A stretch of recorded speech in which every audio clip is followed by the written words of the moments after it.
बिस्मिल्लाहिर्रहमानिर्रहीम। अस्सलाम वालेकुम। मैं हूं अकील शहजाद और आप देख रहे हैं हिस्ट्री लोडेड। यूनुश बयूक सल्जोकलो यानी दी ग्रेट सल्जोक निज़ाम आलम की किस्त नंबर 29 के हवाले से आज के हमारे मौज़ूआत कुछ इस तरह रहेंगे।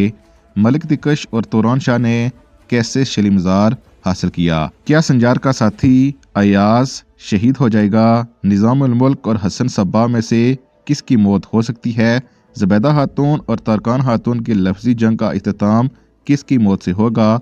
आज की इस वीडियो में हम यही डिस्कस करेंगे। लेकिन इससे पहले अगर आपने हिस्ट्री लोडेड को सब्सक्राइब नहीं किया तो सब्सक्राइब कर लें और बेल आइकन को जरूर प्रेस कर लीजिएगा। जैसा कि ट्रेलर में आपने देखा कि मलिक दिकश की आंखें ठीक हो चुकी हैं और हम सब ये जानते हैं कि इसके पीछे हसन बिन सब्बा मौजूद था और हसन सब्बा ने ही इसका इलाज ढूंढा है। ट्रेलर 1 में हम देख चुके हैं कि मलिक तफ्फर और संजार ने कैदी बनने के बजाय लड़ना पसंद किया और संजार ने हसन बिन सब्बा को तीर भी मारा। चूंकि तौरान शाह ने निज़ाम उल मुल्क पर हमला किया इसीलिए मलिक शाह वक्त पर शलीमज़ार नहीं पहुंच सके, लेकिन चूंकि संजार ने हसन बिन सब्बा को जख्मी कर लिया इसीलिए बातनियों से जान छुड़ाकर वो शलीमज़ार से हमारे ख्याल में बाहर निकल आए। लेकिन चूंकि हसन बिन सब्बा ने मलिक दिकश से ये वादा किया था कि आपको शलीमज़ार हम देंगे ताकि मलिक शाह की साख्त यानी कि इसकी हैसियत मुतासर हो सके, तो हमने ट्रेलर 2 में देखा कि ऐसा ही हुआ।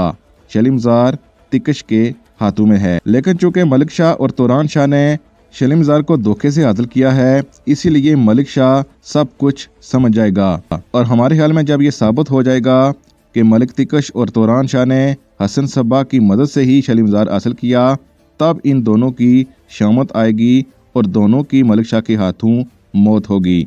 ट्रेलर 2 में संजार का करीबी सिपाही अयाज जख्मी हो गया और फैसल ने इस पर बहुत जालिमाना हमले किए। चूंकि किस्त नंबर 28 में अयाज का संजार के साथ एक अच्छा सीन हमने देखा था इसलिए हमारे ख्याल में ये सीन संजार और अयाज का आखिरी सीन था, यानी हमारे ख्याल में अयाज की शहादत हो जाएगी। लेकिन दूसरी तरफ निज़ाम उल मुल्क को कहीं ले जाया जा रहा है। हमारे ख्याल में वो महल में जाएंगे या कनक कबीले में उन्हें ले जाया जाएगा जहां उनका इलाज तुरना खातून करेंगी और निज़ाम उल मुल्क की मौत अभी नहीं होगी। इसी तरह हसन सब्बा की भी मौत नहीं होगी क्योंकि तारीखी हवाले से अगर देखा जाए तो अभी ना ही निज़ाम उल मुल्क की वफात होगी और ना ही हसन बिन सब्बा मरेगा।